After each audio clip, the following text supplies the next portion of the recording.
여러분 안녕하십니까? 백만개미 한세구입니다. 11월 2일 수요일 시장 정리하겠습니다.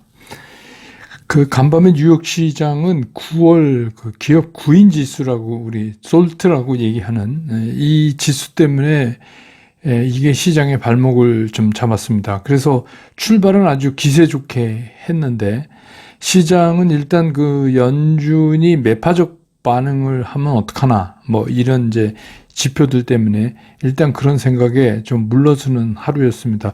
우리 시장도 오늘 상당히 조심스러운 그런 모습을 보였습니다. 코스피도 한 0.4% 가까이 좀 하락을 하면서 출발을 했는데 외국인들은 지속적으로 매수를 해 나갔어요. 그럼에도 불구하고 금융 투자 또한 이제 좀 강력하게 매도에 나섰고 또 개인들도 초반에는 매수에 나섰다가 계속해서 매도 쪽으로 힘을 쏠리는 이제 그런 모습을 보였습니다. 장중 한때는 60일 이동 평균을 좀 어떻게 좀 가까이 붙여보는 그런 모습도 보였지만 역시 오늘 시장은 전체적으로 좀 쉬어가는 게 필요한 시장이 아니었나 이렇게 생각이 듭니다. 그래서 오늘 코스피 시장에서 외국인들은 4,957억을 순매수했어요. 역시 오늘 외국인들은 계속 많이 샀습니다. 그 다음에 기관은 3,384억을 팔았고요. 개인은 1,833억을 역시 팔아서 매도했습니다. 그래서 오늘 코스피 지수는 2,336.87포인트, 어제보다 1.65포인트 올랐으니까 퍼센테이지는 0.07% 보합이죠. 이렇게 끝났습니다. 코스닥도 출발은 비슷하게 한 0.4% 가까이 하락 출발을 했는데 출발은 코스피와 비슷하지만 코스닥에서는 외국인하고 기관이 하루 종일 매도 우위를 지켰었습니다. 근데 오후에 들어가면서 외국인들은 매도폭을 조금 줄였고 오히려 기관은 매도폭을 늘리는 이제 그런 모습을 보여줬습니다. 그래서 오늘 이제 개인만 사는 그런 코스닥이었기 때문에 코스닥은 오늘 하루 종일 마이너스권에서 보합 거듭하는 이제 등락을 거듭하는 그런 모습을 보여줬습니다. 오늘 코스닥 시장에서 외국인들은 664억을 순매도했고요. 기관이 1,845억을 순매도하고 개인이 2,495억을 순매수했습니다. 그래서 오늘 코스닥 지수는 697.37포인트, 어제보다 0.38% 하락하면서 시장을 마감했습니다. 기술적으로는 아직은 5일, 10일, 20일 이런 이제 이동평균선상에 정배열이 그냥 있고 그 위를 이제 지수가 타고 있어서 하락은 제한적일 거로 보이지만 사실 지금은 이제 이런 기술적인 분석보다는 이제 FOMC 금리 발표 때문에 이 금리 발표 또 그 후에 이어지는 파월 의장의 인터뷰 속에서 이 향후에 연준의 의지가 어떻게 우리한테 읽히느냐 이거에 따라서 이제 시장이 움직일 거다 이렇게 보는 게 맞을 것 같습니다. 오늘 환율은 20전 올랐습니다. 1,417원 40전에 서울 외환시장에서 끝냈습니다. 대표적인 시총 상위 종목을 보면 오늘 삼성전자에서 카카오까지 외국인들이 거의 다 샀어요. 기아를 11억 매도한 거 빼고는 전부 샀습니다. 그래서 삼성전자를 896억 샀고 LG 에너지솔루션 741억 샀고 삼성바이오 178억 샀고 SK 하이닉스는 389억을 샀고 SDI는 183억을 샀고 LG화학 83억 샀고 현대차 143억 매수, 네이버도 34억, 카카오도 76억 외국인들이 이렇게 샀고 셀트리온도 155억을 샀습니다. 그래서 오늘 이제 상위 랭커 중에서는 기아만 조금 팔은 근데 기아는 이제 기관도 양쪽에서 다 팔았어요. 기관은 167억을 팔았고, 근데 이제 기관은 시가총액 상위 랭크되어 있는 종목 중에서 LG화학 130억 순매수한 거, 네이버 149억, 카카오 144억. 그러니까 이 플랫폼 두 기업을 기관들은 오늘 많이 샀어요. 반면에 현대차는 249억을 팔았고요. 예. 그렇습니다. 그래서 오늘 이제 뭐 그 네이버, 카카오, LG화학 이 정도가 외국인과 기관이 동시에 매수한 그런 종목으로 볼 수 있습니다. 그 다음에 오늘 이제 그 섹터별로 보면 오늘 뭐 시장이 좀 쉬어갔기 때문에 이렇단 강력한 그런 움직임은 못 보여줬고, 또 이런 이제 폭풍정야 같은 시장이기 때문에 이슈 업종들이 잘 이렇게 끌리지가 않는 장이죠. 이게 오늘 이제 시장이 그럴 수밖에 없는데, 그렇지만 이제 뭐 유가 상승 때문에 조금 이제 관련주들이 움직였어요. 상대적으로 정유나 뭐 가스나 뭐 이런 거 관련된 거, 또 그 유통이나 유류 유통 뭐 이런 거. 근데 이제 이게 중동의 지정학적 리스크의 불안이 고조되면서 이제 국제 유가가 상승한 이유 하나, 또 중국이 코로나19 규제 이제 한다 이런 낙관론 이제 터졌잖아요. 그것 때문에 또 유가 상승 영향도 받고 뭐 그랬는데, 그 지정학적 그게 뭐냐면 이란이 사우디아라비아를 공격할 첩보가 사우디가 획득해서 미국과 공유했다 이런 뉴스가 이제 나왔단 말이에요. 그리고 더불어서 그 쿠르드 자치주 안에 있는 그 이라크의 에르빌 이쪽도 공격할 거다. 이런 얘기가 이제 나왔어요. 근데 이제 한쪽에서는 이게 이란에서 벌어지고 있는 그 히잡 시위를 다른 쪽으로 좀 눈을 돌리게 하기 위해서 그런 거 아니냐 뭐 이런 얘기도 나오고, 아무튼 그래서 오늘 그 유가랑 관련된 것들이 좀 움직였고, 드론 관련도 움직였는데 이거는 뭐 오후 가면서 전혀 맥을 못 쓰는 그러니까 이게 전형적인 그 지금 쉬어가는 장의 형태죠. 이런 장에서는 이슈가 잘 안 먹힙니다. 그래서 이번 주에 뭐 보잉의 CEO가 방한하는데 국내 뭐 현대차, 한화 뭐 이런 데들하고 그 UAM에 대해서 뭐 논의할 예정이다 이렇게 얘기하고, 또 대통령도 그 드론을 활용한 크라우드 매니지먼트, 이게 군중 통제하는 거 있죠, 드론으로. 그거 기술 개발을 또 촉구하고 이래서 뭐 그렇게 해서 오전엔 좀 반짝하더니 버티지를 못했습니다. 또 그 네옴시티 관련도 그 빈살만 사우디 왕세자가 이제 이달 방한한다. 그래서 이달 중순에 그 G20 회의가 발리에선가 있죠. 그래서 거기 왔다가 한국 들러간다.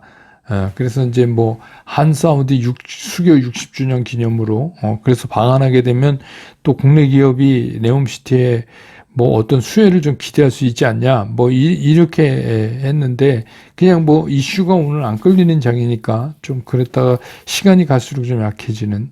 그 다음에 이제 게임 모바일 쪽도 오늘 좀 움직였는데, 이거는 여러분 뉴스에서 보내드려서 아시겠지만 위메이드 효과를 좀 본 것 같아요. 그래서 마이크로소프트를 포함해서 한 200억 정도 투자 발표가 됐죠.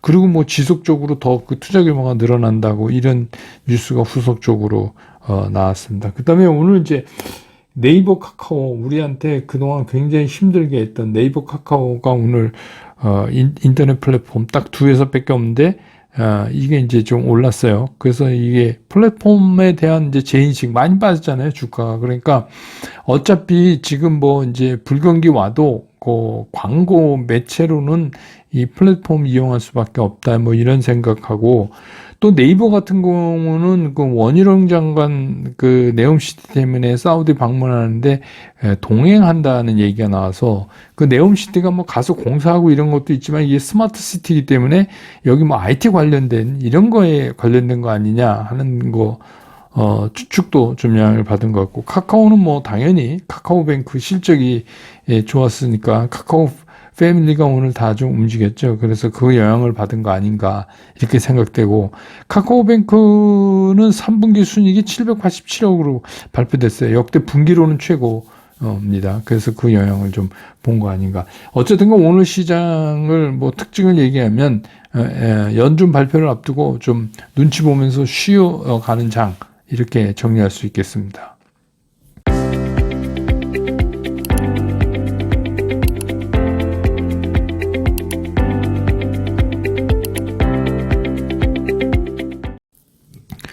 시장이 그 FOMC의 금리 발표 또 더 중요한 거는 이어지는 파월 의장의 인터뷰죠. 거기서 이제 어떤 거를 우리가 찾아낼 수 있을까 이런 거죠. 그래서 중요한 이벤트를 앞두고 있기 때문에 일단 시장이 멈춰 섰습니다. 일단 시장은 멈춰 섰고 미국 시장도 조금 전에 말씀드렸던 앞에서 그 기업 그 구인 건수 있잖아요. 졸트라고 우리가 부르는 이게 이제 1,070만 건인데 예측은 980만 건 정도 했죠.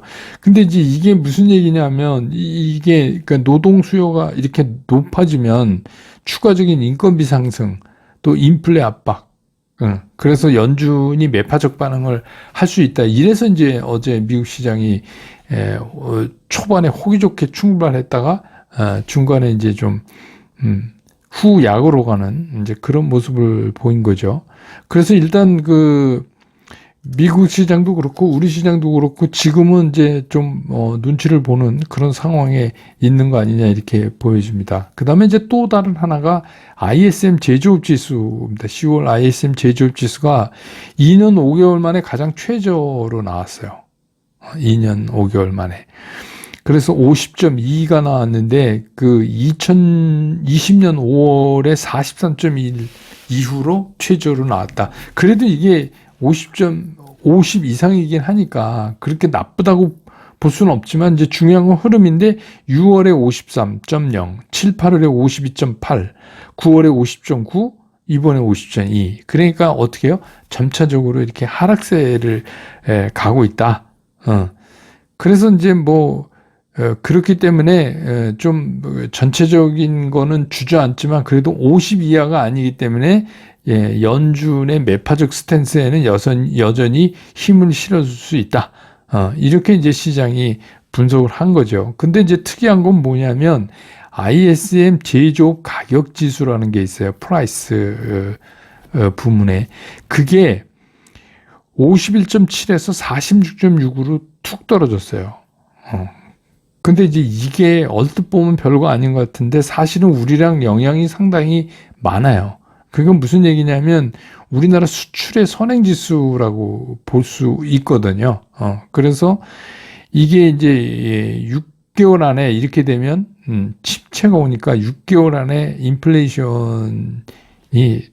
그 인플레이션 압력이 이제 없어진다. 툭툭 인플레이션이 떨어진다. 그 얘기는 뭐냐면 인플레이션이 떨어지면 어떻게 해요? 연준이 금리 인상을 멈추겠죠.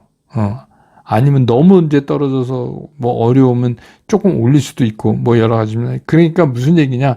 적어도 그런 저점은 6개월 안에 형성될 가능성이 상당히 높아졌다 이런 얘기입니다. 그러니까 그렇게 되면 어떻게 해요? 채권으로 보면 이제 뭐 신난 거죠. 채권으로 보면 지금 이제 투자 적게 이제 들어가는 거죠. 채권. 근데 이제 문제는 이런 이제 실질적인 경기 침체로 인한 불경기가 우리 앞에 딱 다가왔을 때 시장이 어떻게 반응하느냐. 이게 또 문제예요. 그래서 주식시장은 또 이걸 어떻게 해결해 나갈 거냐.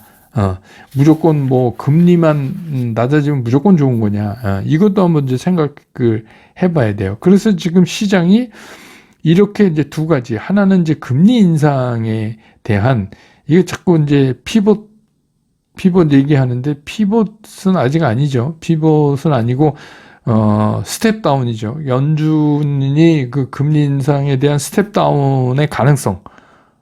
그거 하나 하고, 또 한쪽에는 경기 침체.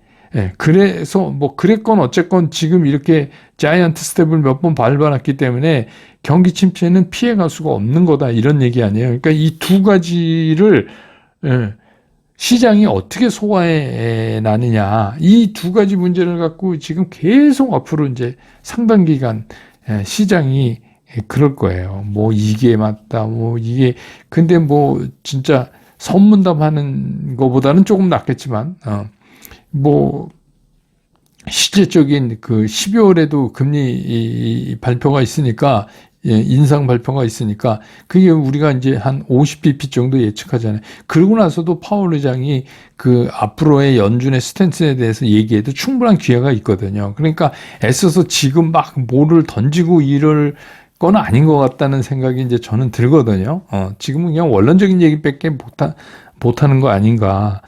그런 생각이 들고, 이제 그렇게 되면 또 하나의 변수가 여러분 아시지만 11월 8일 날 그 미국 중간선거잖아요. 근데 이제 지금 뭐 이렇게 여러 가지 외신이나 이런 데 보면 하원은 뭐 공화당이 유리하고요.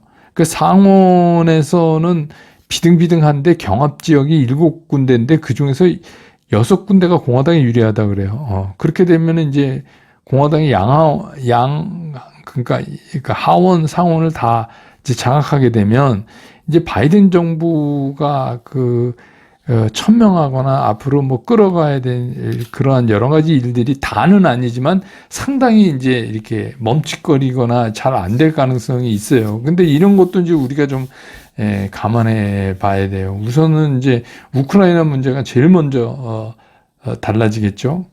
지금 공화당에서는 나는 뭐 공화당에서는 이제는 우크라이나에 백지 수표를 계속 띄워줄 수 없다 이렇게 이제 얘기하고 있으니까 그쪽 양상도 상당히 달라질 가능성이 있어요. 그리고 약간 공화당은 이제 뭐 중국을 좋아하는 건 아니지만 그래도 이제 중국에서 또 사서 써야 되는 물건들이 있잖아요.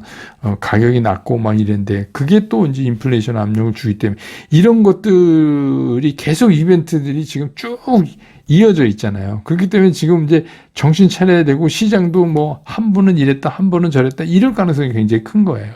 그렇기 때문에 이제 오늘 제가 지난번 이제 투자 설명에서 느낀 건데, 여러분들이 시장이 어떻다, 이런 거를 잘 모르시는 게 보다, 그래서 우리는 어떻게 해야 되느냐를 잘 모르시는 것 같아요. 그러니까 어떻게 해야 되느냐도 구체적으로 잘 들어가면 잘 모르시는 것 같아서 이제 그런 일환으로 이번 주에 이제 그런 얘기를 좀 많이 드리려고 하는데, 그래서 오늘은 이제 그럼 이런 때는 어떻게 우리가 매매를 하는 게 잘하는 거냐. 이건 이제 말씀 좀 드리려고 그래요. 우리가 이제 두 가지로 볼 수 있잖아요. 잘 나가는 종목. 그러니까 최근에 한 달 남짓 이렇게 주가가, 코스피 지수가 올라오면서 그거랑 같이 움직이면서 막 잘 나가는 종목. 대체적으로 2차 전지에 많죠. 그런 게. 뭐 삼성전자도 그거에 하나지만. 근데 이제 삼성전자도 아직 5일선 위에 있어요. 그러니까 이런 것들은 되게 정배열이 되어 있는데 이 정배열이라는 게 어떤 게 정배열되어 있냐면 5일, 10일, 20일이 정배열되어 있죠. 그렇게 지금 되어 있습니다. 그런데 이게 만약에 주가가 5일 이등평균선 밑으로 떨어져서 종가가 끝나는 거 있잖아요. 그걸 이제 5일선을 이렇게 위에서 밑으로 꿰뚫었다. 5일선 밑으로 떨어졌다.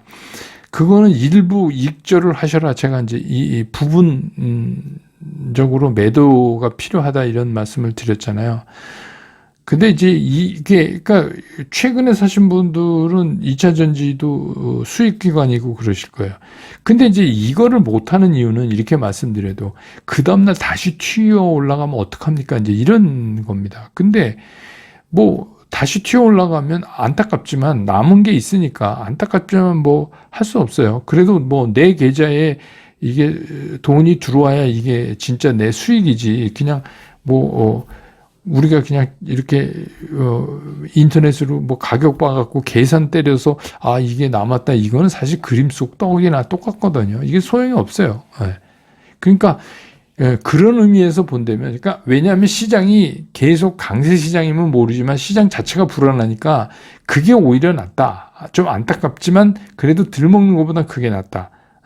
근데 이제 오늘 같은 경우에 보면 여러분 이제 이 방송 보시고 나서 여러분이 LG 에너지 솔루션 하고 LG 에너지 솔루션 같은 거를 보면 이게 약간 양봉이지만 윗꼬리가 달렸단 말입니다. 그렇지만 5일 이동평균선에서 훨씬 위에 있어요. 그거하고 삼성 SDI하고는 좀 달라요. 삼성 SDI는 드디어 이제 5일선을 뚫고 내려왔어요. 그럼 뭐예요? 오늘 5일선 뚫고 내려면 오늘 이직 실현을 일부 해보는 게 좋다는 게 이제 제 얘기입니다. 그러니까 비교 설명을 해드리니까 무슨 말씀인지 알겠죠? 근데 그러면 이게 그런데 추가적인 매도나 이런 건 어떻게 하느냐? 그럼 그 밑에 따라가는 이제 11선을 보시라 제가 그랬잖아요. 그게 파동선이기 때문에 11선이 이렇게 위로 향해 있지 않고 가다가 이렇게 옆으로 누워지면 그때 이제 추가 매도를 해야 된다. 근데 이제 만약에 그렇지 않으면 이제 그 사이에 뭐 돌릴 수도 있죠. 그 다음에 이제 역별이면 뭐 얘기할 필요도 없죠. 근데 다시 오르면 언제 삽니까? 이제 이게 또 문제잖아요. 그러니까 그거는 이렇게 생각하시면 돼요. 그 당일 저가가 5일 이동평균선을 뚫고 올라가는 현상이 보이면 그러면 다시 그때 좀 사도 된다.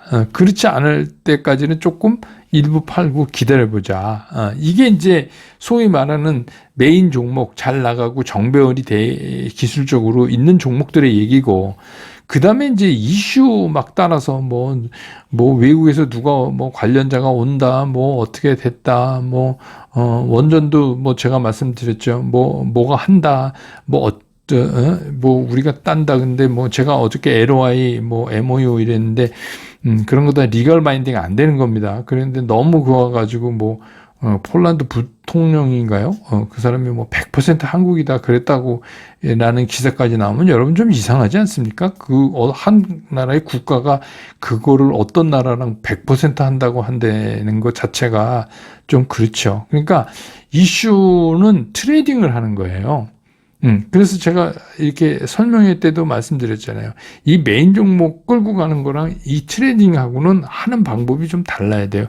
트레이딩에서는 일단 이런 거예요. 그것들이 막 올라갈 때 쫓아가는 게 아니라 이게 이제 한번 훅 하고 이렇게 떨어지면서 쉬잖아요. 그래서 하락을 해서 최초로 5일 이동평균선을 최초로 이렇게 뚫거나 또 10일, 그러니까 5일이 10일을 뚫을 때, 그걸 뭐라 그래요? 골든크로스. 그러니까 단기선이 중기선을 뚫을 때 우리가 골든크로스라고 그러는데, 다른 거 보지 말고 5일, 10일 이동평균선 상에서 그런 현상이 일어나면 일단 부분 매수. 보초병 보낸다 하는 얘기가 그런 때 하는 겁니다. 그러니까 일부 매수. 그런 다음에 20일까지도 추가적으로 통과하면 그때 조금 더 사고, 그러다가 이슈가 막 발표돼서 뉴스 나오고 팍 급등하면 그냥 판다. 이런 전략을 갖고 계셔야 돼요. 왜냐하면 그런 이슈들은 계속 그게 될 때까지 반복될 거예요. 뭐 좀 쉬었다가 또 하면 그게 이제 주시장에서 말하는 키 맞추기잖아요. 이게 거듭되는 거예요. 그러니까 이 두 개의 운영 방법이 이렇게 다른 거예요. 이게 똑같이 그렇게 하시지 말고. 그래서 요즘 같은 시장에서는 그렇게 따라가는 게 가장 좋다. 근데 나는 이슈 종목 이런 거 못하겠다. 그러면 하지 마세요. 하지 마세요. 그리고 메인만 갖고 가셔도 돼요. 그 다음에 이거를 이렇게 심플하지만 이제 이거는 중요한 게 뭐냐? 꼭 지키는 게 중요한 거예요. 그러니까 안 지키면 소용없어요. 제가 암만 말씀드려도. 그래서 제가 그동안에 주식시장에서 고수라는 분들, 슈퍼개미 많은 분들 보면 고수는 많이 알아서 고수가 아니라요. 이런 원칙이 정해지잖아요. 이 원칙을 꼭 지키고 잘 지키는 사람이 고수예요. 그러니까 그때 막 이렇게 마음이 변해서 그리고 조그만 거 이랬는데 막 안타까워서 하다가 탁 들어가서 사고 그런 것만 안 하시면 되는 거 아닌가 그런 생각이 들어요. 어차피 지금은 이제 개구리 얼룩튀지 모르는, 그리고 이제 낙관론자들은 지금 잔뜩 스타트 라인에 서 있는 거 아닙니까? 파월이 조금만 긍정적인 분위기만 주면 이제 튀어나가려고. 지금 약간 그런 시장이잖아요. 그걸 우리가 충분히 알면 지금 이제 우리도 그냥 한호 머문고 시장을 조금 지켜볼 필요가 있다. 이런 생각이 듭니다. 오늘 시장 정리 이렇게 하고 내일 또 장 끝난 다음에 여러분 곁으로 돌아오겠습니다. 여러분 고맙습니다. 투자스쿨에서 여러분들한테 전달해 드릴 메시지는 최종적으로 간결하다, 쉽다, 치우침이 없다. 이거를 제가 여러분들한테 강조를 드리는 거예요.